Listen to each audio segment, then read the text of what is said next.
La Maison-Blanche a annoncé que le Cambodge et la Thaïlande ont accepté de parvenir rapidement à un accord de cessez-le-feu complet entre les pays. Le président américain Donald Trump laisse entendre un succès de la diplomatie téléphonique. Trump a déclaré qu'il avait personnellement appelé le Premier ministre cambodgien Hun Thu et informé des négociations avec le Premier ministre par intérim de la Thaïlande, Phumtham Wechaycham. Je viens de parler très bien avec le Premier ministre du Cambodge, et j'ai informé des négociations avec la Thaïlande et le Premier ministre par intérim, a déclaré Trump. Les deux parties aspirent à un cessez-le-feu immédiat et à la paix. Elles souhaitent également revenir à la table des négociations avec les États-Unis, mais seulement après l'arrêt des hostilités. Le Cambodge et la Thaïlande ont accepté de se rencontrer immédiatement et de conclure rapidement un accord de cessez-le-feu, et finalement une paix entre les pays. Ce fut un honneur pour moi de traiter avec les deux pays, a souligné Trump. Ils ont une longue et riche histoire et culture, et j'espère une amitié durable.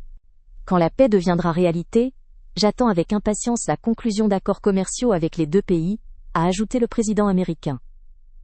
Le 24 juillet, les combats les plus graves depuis des décennies ont éclaté entre le Cambodge et la Thaïlande. Les affrontements ont commencé le matin sur un secteur contesté de la frontière, près de l'ancien temple de Tam Yuan Thom. Quelques heures plus tard, le conflit s'est transformé en échange de tirs d'artillerie. Les combats ont rapidement escaladé, suscitant de sérieuses inquiétudes quant à la stabilité de la région et à la nécessité d'un cessez-le-feu urgent. Grâce aux efforts diplomatiques et aux négociations téléphoniques, les parties sont parvenues à un accord pour un cessez-le-feu rapide et un règlement pacifique. La Maison-Blanche continuera de soutenir le processus de négociation de paix et de favoriser une solution durable au conflit dans la région.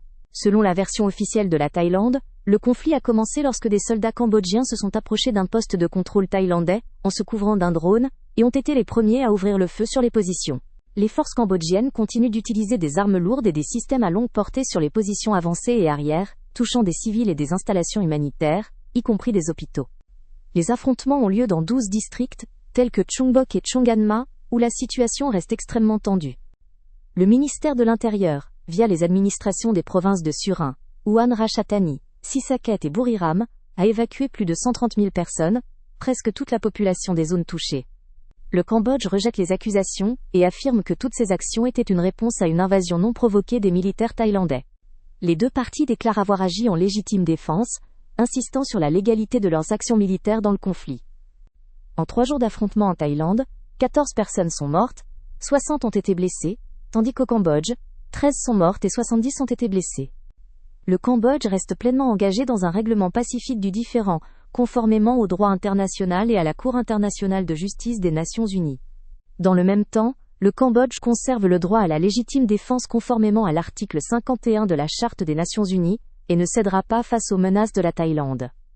Les forces armées cambodgiennes sont fermement déterminées à défendre la souveraineté et le territoire, empêchant les envahisseurs de s'emparer de leurs terres. Le ministère de la Défense rejette catégoriquement les fausses déclarations de la Thaïlande, selon lesquelles l'armée cambodgienne aurait été la première à attaquer à la frontière. Le Cambodge souligne son innocence dans le déclenchement du conflit. Le Cambodge déclare ne pas avoir d'informations sur une attaque initiale de sa part. Il se considère comme une victime de l'invasion des troupes thaïlandaises sur son territoire. Le Cambodge se réserve le droit de riposter et de défendre son territoire. C'est une mesure nécessaire pour préserver la souveraineté nationale et la sécurité des citoyens. Dans les premiers jours, les tirs ont eu lieu sur la section nord de la frontière, loin de la côte et des stations balnéaires populaires de la mer de Chine méridionale. La situation y était tendue et dangereuse. Depuis la soirée du 25 juillet, les tirs se sont intensifiés dans les provinces thaïlandaises de Trat et Chanthaburi au sud, situées à environ 150 et 200 km de Pattaya et Bangkok. Certaines zones des provinces frontalières ont été placées en état d'urgence militaire, reflétant la gravité du conflit et la menace pour la sécurité des civils. Les hôpitaux thaïlandais proches de la ligne de feu ont commencé à évacuer les patients, et les habitants locaux ont été appelés à se mettre à l'abri ou à quitter la zone dangereuse du conflit. Le pays a maintenant besoin d'unité nationale pour faire face à la menace émergente, qui inclut une invasion et des pertes humaines.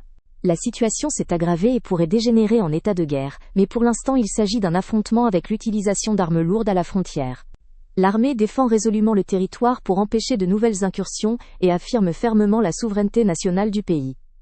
La direction de l'armée comprend l'intention commune de protéger le pays, et a transmis cette compréhension à toutes les branches des forces armées pour coordonner les actions. Des centaines.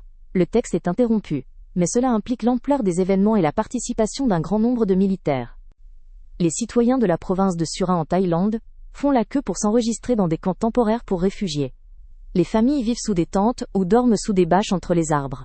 La maison de Lucana Namprocon, âgée de 30 ans, se trouve à seulement 4 km de la frontière. Avec sa fille, elle a été forcée de fuir à cause du danger. Lors du début des tirs intenses, la mère et l'enfant étaient à une fête scolaire et n'ont pas pu retourner chez elles pour récupérer leurs affaires. Au début, nous avons été évacués au village de Banyang. Les habitants ont signalé que le côté cambodgien tirait de façon désordonnée, même des blessés à l'hôpital. C'est pourquoi nous avons organisé un déménagement au centre-ville de Surin, et sommes tous allés là-bas pour plus de sécurité.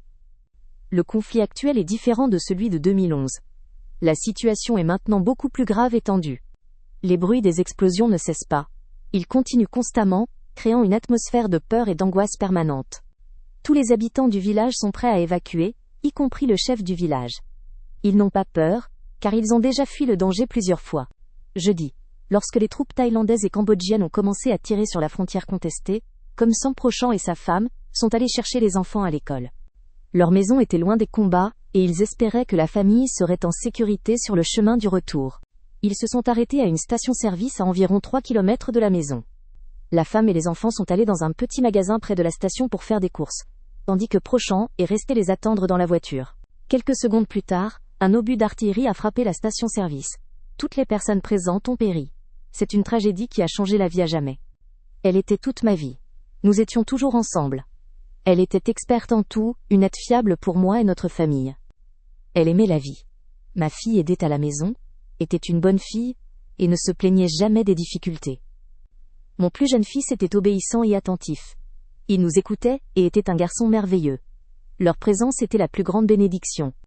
Pendant ce temps, environ 35 000 personnes ont quitté les zones dangereuses au Cambodge. Beaucoup vivent maintenant sous des tentes près des écoles et dans des camps improvisés. Dans ces camps, il manque souvent des conditions sanitaires et une assistance médicale. Des centaines de blessés se trouvent dans les hôpitaux, nécessitant soutien et traitement. Plus qu'une question de don de sang, la présence encourageante des gens est importante, démontrant l'unité du peuple cambodgien. C'est la base de la défense nationale, soutenant le gouvernement royal du Cambodge et l'armée qui tient courageusement le front. Particulièrement maintenant, à l'heure de l'attaque des troupes thaïlandaises contre notre pays, le peuple cambodgien montre force et unité. Au centre du conflit se trouve le temple de Preah Vihear, perle de l'architecture khmer du Xe siècle, devenue une bombe politique à retardement à la frontière des deux pays.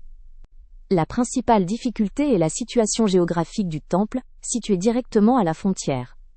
Cela en a fait un symbole d'un différend de longue date entre Bangkok et Phnom Penh. Le conflit entre la Thaïlande et le Cambodge pourrait durer longtemps. Malgré les efforts de la Maison-Blanche, la situation a dépassé les simples escarmouches frontalières. Les deux parties ont utilisé l'aviation, frappé des cibles civiles, rappelé leurs ambassadeurs et pratiquement fermé les canaux diplomatiques. Officiellement, les pays déclarent vouloir éviter une guerre totale, mais le processus ressemble à une escalade lente alimentée par de vieilles rancunes et confrontations. Abonnez-vous à la chaîne, mettez un like, et cliquez sur la cloche pour ne pas manquer nos nouvelles vidéos, avec des actualités importantes et des analyses.